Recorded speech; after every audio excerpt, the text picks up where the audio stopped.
Hi guys, hello बच्चे party, कैसे हो आप सब लोग। आई होप सभी बच्चे काफी अच्छे होंगे। माय डियर स्टूडेंट्स, मैं विनोद कुमार बहल आप सभी बच्चों का हमारे इस वीडियो में एक बार फिर से स्वागत करता हूं। वेलकम और welcome back to this channel. बच्चा पार्टी, आज के इस वीडियो में हम क्या करने वाले हैं। आज के इस वीडियो का टॉपिक रहने वाला है, बहुत सारे बच्चों के ये क्वेश्चंस थे कि सर हमारे न्यूमेरिकल्स नहीं बन पाते हमसे, हमारी फिजिक्स बहुत ज्यादा वीक है, कुछ बच्चों की फिजिक्स बहुत स्ट्रांग होती है, पता नहीं हमारी तो बहुत ही वीक है। और ऐसी बहुत सारी बातें, ऐसे बहुत सारे फैक्टर्स जो मुझे आज इस वीडियो में क्लियर करने हैं। पहली बात तो ये फैक्टर डिसाइड कैसे करता है, आप कैसे डिसाइड कर लेते हो कि भाई आपकी फिजिक्स वीक है, साथ वाली की फिजिक्स स्ट्रांग है, कैसे पता चलता है ये बात हमें। ये बड़ा डिटेल एनालिसिस है, ठीक है ना। बड़ा मैंने इसके ऊपर सोचा कि यार मैं क्या लेकर आऊं ऐसा जिससे आप लोग कन्विंस भी हो जाए और आप लोगों को पता भी चले कि हाँ यार अब हमारी फिजिक्स वीक है या स्ट्रांग है। सबसे बड़ी प्रॉब्लम पता है क्या है, एक छोटी सी कहानी से शुरुआत करता हूं, ठीक है ना। कहानी यह है कि एक जो है ना, मतलब एक आदमी एक बाबा के पास जा रहा था, ठीक है ना, मतलब एक योगी एक गुरु के पास गया, वो बहुत ज्यादा तपस्या कर रहा था, तो उसने अपने तपस्या से ना मतलब उस योगी को प्रसन्न कर लिया था, खुश कर दिया था। तो योगी ने बोला कि मांग भाई, तुझे जो वरदान मांगना है। तो उसने कहा कि बाबा आप मुझे वरदान देना चाहते हैं ना, तो ठीक है, तो आप एक काम करिए, मुझे ऐसा वरदान दीजिए कि मैं जब जब जो मांगू मुझे वो मिले, मैं जब जब जो मांगू मुझे वो मिले, ठीक है ना। तो अब योगी ने कहा भाई अच्छा ऐसा है क्या, तो चल ठीक है भाई तुझे मिल जाए वरदान। तो वो वापस आ रहा था, जैसे ही वो बाहर निकल रहा था तो योगी ने आवाज लगाया कि भाई देख, तू जब जब जो मांगेगा तुझे वो वरदान जरूर मिलेगा, लेकिन वरदान मांगते टाइम अपने मन में बंदर का ख्याल मत लेके आई हो, ठीक है ना। वो कह रहा अरे बाबा जी कैसी बात कर रहे हो, आज तक कभी बंदर का ख्याल नहीं आया, अब क्या आ जाएगा, जिंदगी बीत गई मेरी, ठीक है। अब वो घर जा रहा था, आप यकीन नहीं मानोगे, तो मतलब वो खाना खा रहा था, खाना खाते खाते भाई साहब खाने के टाइम पे भी उसके मन में बंदर ही बंदर, बंदर ही बंदर, ठीक है ना। वॉशरूम जा रहा है तो भी बंदर ही बंदर। उसने चलो ठीक है भाई हो गया होगा, ठीक है कभी कभार हो जाता है। अपना नहा धो के बोला पाठ पूजा करूंगा फिर वरदान मांगूंगा। वरदान मांगते टाइम आंख बंद करता है, उसको बंदर दिखाई दे रहा है, मतलब वो कुछ काम कर रहा है उसको बंदर दिखाई दे रहा है, वो बंदर हट ही नहीं रहे। अगले दिन जो है वो बाबा के पास गया और बाबा को बोलता है कि अरे यार तुम ना मतलब पहले अपना ये वरदान लो, ठीक है, और मुझे ना तरीका बताओ ये बंदर कैसे मन से हटाऊं।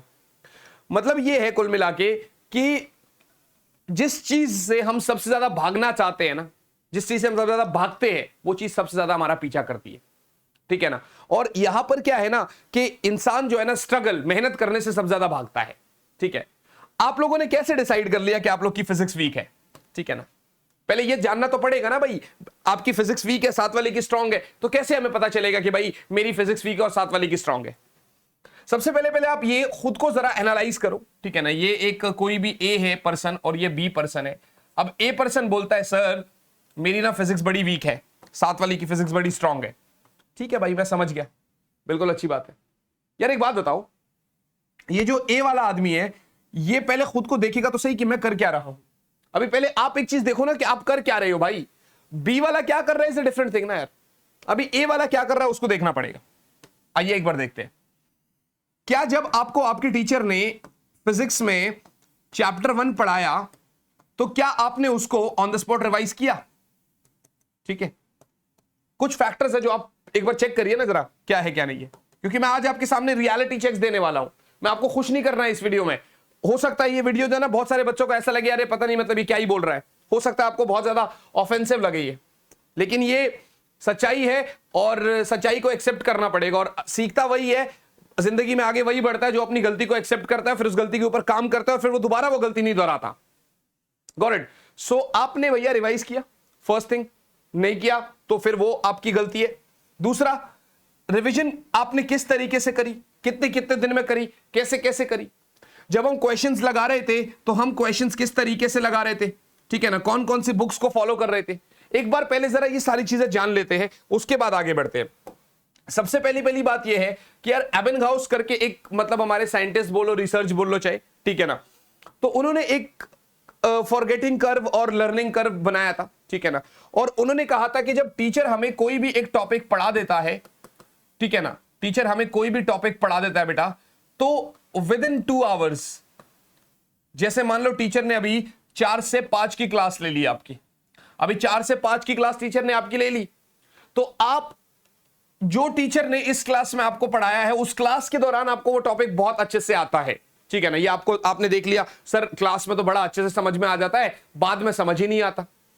असल में इससे 2 घंटे तक मतलब अप टू 7 PM आपका ये जो टॉपिक है ना, ये जो टॉपिक है ये आप 40% या 44% एग्जैक्ट डेटा है, लगभग इतना आप भूल जाते हैं।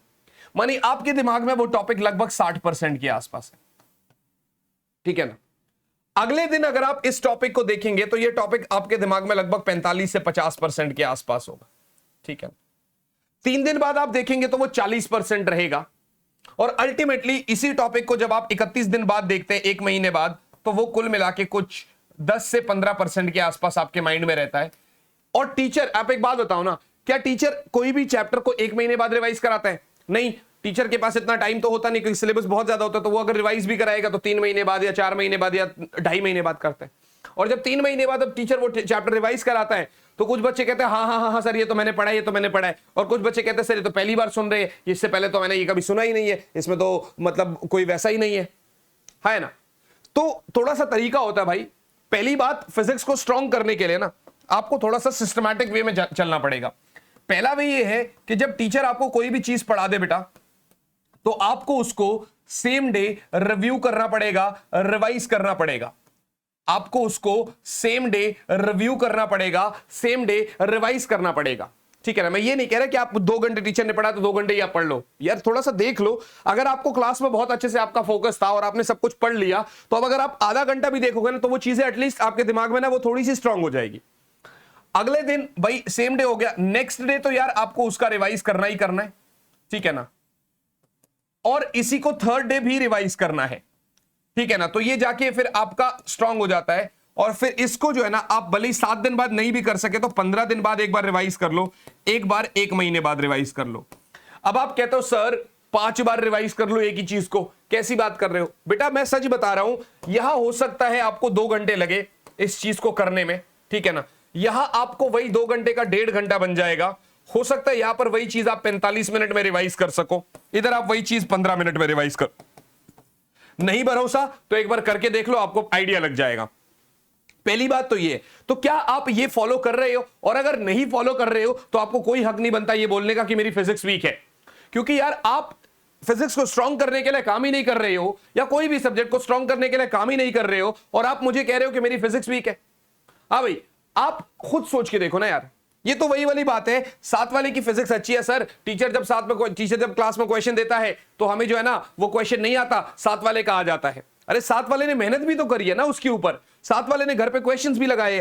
पहली बात तो आपका ये हो गया रिवीजन। अब उन बच्चों का सवाल था कि सर न्यूमेरिकल्स नहीं लग पाते हैं। देख बच्चा, पहली बात तो ये तुझे फॉलो करना है जो ये ट्रेंड मैंने तुझे दे रखा है। अच्छा, इस क्वेश्चन का आंसर, न्यूमेरिकल वाला आंसर देने से पहले मैं आपको बताना चाहता हूं, जो भी बच्चे यहां तक आ रखे हैं, अगर कोई बच्चा मेरे साथ प्लस पे ज्वाइन करना चाहता है, पूरे साल का फिजिक्स आप मेरे साथ पढ़ना चाहते हो, 3500 रुपीज फीस है। इसमें भी अगर आप वीके आर्मी कोड यूज करते हो, लिंक डिस्क्रिप्शन में दे रखा है, तो आपको इससे ज्यादा और ऑफ मिल जाएगा।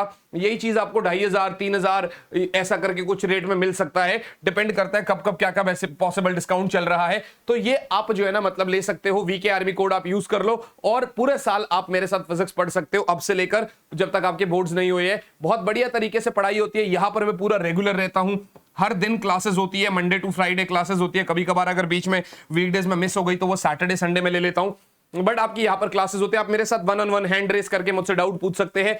वीकली टेस्ट होते हैं, ठीक है ना, हर 3 क्लासेस के बाद एक डाउट क्लियरिंग सेशन होता है, तो बहुत फायदा है इसका। ये आप ये समझ लीजिए कि ये जो फीस है ये जनरली ऑफलाइन में शायद 2 महीने की फीस है आपकी, यहां पर हम पूरे साल के लिए ले रहे हैं आपसे। ये सिर्फ एक सब्जेक्ट है, सर मुझे सारे सब्जेक्ट्स लेने हैं, तो यार उसकी फीस 8999 है, ऑल सब्जेक्ट्स की, उसका भी लिंक मैंने डिस्क्रिप्शन में दे रखा है। ये 8999 को भी अगर ये लेस हो जाएगा तो ये आपका लगभग 7000 के आसपास पड़ सकता है आपको, ठीक है ना। तो ये आपका इसमें सारे सब्जेक्ट्स मिल जाएंगे, फिजिक्स केमिस्ट्री मैथ्स, जो बायो वाला है बायो, और इंग्लिश और जो भी फिजिकल एजुकेशन है, सब आपको इस वाले बैच में मिल जाएगा। राइट बच्चा पार्टी। अब बात ये आती है कि यार वो न्यूमेरिकल वाले बच्चे हैं जो ये कह रहे थे कि सर हमसे न्यूमेरिकल नहीं लगते, तो बच्चा आपने जब टॉपिक को रिवाइज किया ना सेम डे, तो टॉपिक के रिवीजन के साथ साथ आपको कुछ क्वेश्चंस लगाने हैं। अभी वो क्वेश्चंस कहां की होनी चाहिए? अभी वो क्वेश्चंस जो है ना, एक तो आप एनसीईआरटी लगा लो बच्चा, एक आप एनसीईआरटी एग्जाम्पलर लगा लो, ठीक है ना। और ये सारा एक साथ नहीं करना है। NCERT exemplar first time revision के साथ लगा लिया आपने, जब आप सेकंड रिवीजन करोगे, क्योंकि मेरा ना, मैं बिलीव करता हूं मल्टीपल रिवीजन पर, तो मल्टीपल रिवीजन बहुत जरूरी है। सेकंड रिवीजन आप भले ही टॉपिक को 15 मिनट में रिवाइज कर रहे हो, लेकिन इसके साथ आप पीवाईक्यूज लगा लो उस टॉपिक से रिलेटेड। फॉर एन एग्जांपल, आपने कूलम्ब्स लॉ पढ़ा, तो अब थियरी तो आपके 5 मिनट में रिवाइज हो गई। अब आप एनसीईआरटी और एग्जाम्पलर के ऑलरेडी क्वेश्चंस कर चुके हो, तो 10 मिनट उसका रिवीजन हो गया, तो 15 मिनट रिवीजन हो गई, और बाकी जो टाइम आपने निकाल रखा है उसमें आप पीवाईक्यूज कर लो कूलम्ब्स लॉ से रिलेटेड। थर्ड टाइम जब आप रिवीजन करोगे तो आपके पास सैंपल पेपर आती है, राइट, जो प्रीवियस ईयर पेपर्स होते हैं, तो पीवाईक्यूज में ही वो इंक्लूडेड है वैसे तो, बट ये टॉपिक वाइज है। आप ना प्रीवियस ईयर्स ले लो, ठीक है ना, प्रीवियस ईयर पेपर्स ले लो, उसमें से देखो कि क्या कहीं पर पूरे बुक में 12-15 पेपर होंगे, 10 होंगे, क्या पूरे बुक में कहीं पर कूलम्ब्स लॉ से रिलेटेड कोई क्वेश्चन है। मान लो आपको पूरे बुक में 4 सवाल मिलते हैं, तो अब एटलीस्ट आपको यह समझ में आ गया कि यार पिछले सालों के पेपर में जितने भी क्वेश्चंस पूछे गए थे कूलम्ब्स लॉ से रिलेटेड, मेरा ये टॉपिक खत्म हो गया। क्या आप ऐसा करते हो? और अगर अभी तक आपने ऐसा नहीं करा तो बेटा हमें ये बोल क्यों रहे कि हमारी फिजिक्स वीक है या हमारी फिजिक्स कमजोर है। बेटा कोई भी चीज को स्ट्रॉन्ग करने के लिए पहले हमें उसके ऊपर काम करना पड़ेगा, तब जाके हम देखेंगे। और दूसरी बात यह है कि अक्सर क्या होता है ना, हम खुद को खुश क्यों कर लेते हैं, काम क्यों नहीं करते खुद के ऊपर, उसका भी कारण है। उसका बच्चा सिर्फ और सिर्फ इतना कारण है कि हम ये बोलते हैं कि यार मेरी फिजिक्स वीक है तो क्या हो गया, 7 वाली की भी तो वीक है, ठीक है ना। क्योंकि भाई क्लास में अगर 50 बच्चा है तो उसमें से 5 बच्चा बोलता है मेरे फिजिक्स अच्छा है, 45 बच्चा यही बोलता है मेरी फिजिक्स वीक है। तो हम क्या सोचते हैं, अरे 7 वाले की भी तो वीक है ना, फिर पढ़ने की क्या जरूरत है, उसकी भी वीक, उसके भी मार्क्स नहीं आएंगे, मेरे भी मार्क्स नहीं आएंगे। ये तो वही वाली बात हो गई कि मतलब 7 वाले को कुछ भी अगर जो है ना मतलब अच्छा मिल रहा है तो हमें दुख हो रहा है कि उसको अच्छा क्यों मिल रहा है, और 7 वाले को अगर कुछ खराब मिल रहा है तो हमें खुशी मिल रही है कि हाँ यार इसको तो खराब मिल रहा है। भाई तुम्हें 7 वाले से क्या लेना देना है? क्या वो तुम्हें कमा के लाके देगा? तो मुझे एक बात बताओ, क्या वो तुम्हारे लिए पैसा कमा के देगा? क्या वो तुम्हारे लिए आगे काम करेगा? क्या वो तुम्हारा घर परिवार पालेगा आगे जाके?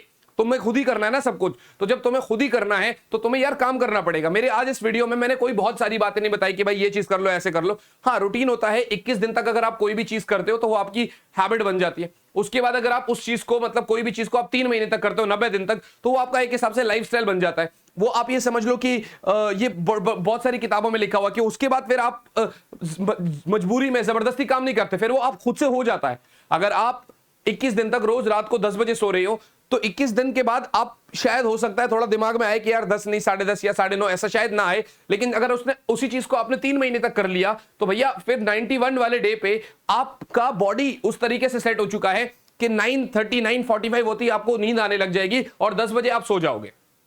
तो ये सारे हैबिट्स डेवलप करना हमारे हाथ में है। अभी पढ़ना है कि नहीं पढ़ना ये आपके हाथ में। सर समझ में ही नहीं आ रहा है कि भाई मैं किस तरीके से पढूं, कुछ नहीं समझ में आ रहा, बैकलॉग्स बहुत सारे बन चुके हैं, ठीक है ना। अगर आप लोग चाहते हैं कि सर बैकलॉग्स को कैसे कवर करें, वैसे मैंने इससे पिछले वाली वीडियोस में वैसे बता दिया था कि आपको सैटरडे संडे को आपको किस तरीके से बैकलॉग्स कवर करने हैं और किस तरीके से फ्यूचर का पढ़ना है। लेकिन स्टिल अगर आप लोग चाहते हैं कि सर एक छोटा सा टाइम टेबल सॉर्ट ऑफ हो जाए कि भैया कब कब कैसे कैसे एग्जैक्टली पढ़ना है, ठीक है ना, कब कौन से क्वेश्चंस कितने ज्यादा इंपॉर्टेंट है, कौन सा ऐसा टॉपिक, अगर इस तरीके की वीडियो आपको चाहिए तो कमेंट करके जरूर बताएं। और यार जब मैं ऐसी इस तरीके के वीडियोस आपके लिए बनाता हूं ना, तो ये आप ही के लिए इनके ऊपर बहुत मेहनत करी जाती है। तो आप लोगों को कमेंट करना चाहिए, आप लोगों की कमेंट से मुझे खुशी मिलती है। मुझे ये लगता है चलो ठीक है यार बच्चा मेरा सीरियस है। तो आप लोगों को और क्या चाहिए, और किसी चीज की रिक्वेस्ट है, और क्या चीज आपको नीड है, मुझे जरूर बताइएगा। वन शॉट्स आपके चल रहे हैं, डिटेल लेसन आपके चल रहे हैं, ठीक है ना। और मैं सिर्फ इतना ही कहूंगा कि भैया अच्छे से पढ़ाई करो, कमेंट करो, शेयर करो, सब्सक्राइब करो चैनल को, और मुलाकात करते हैं आपसे आप ही की अगले वीडियो में। तब तक के लिए यार ऑल द वेरी बेस्ट बच्चों, bye guys, bye on yes, जय हिंद।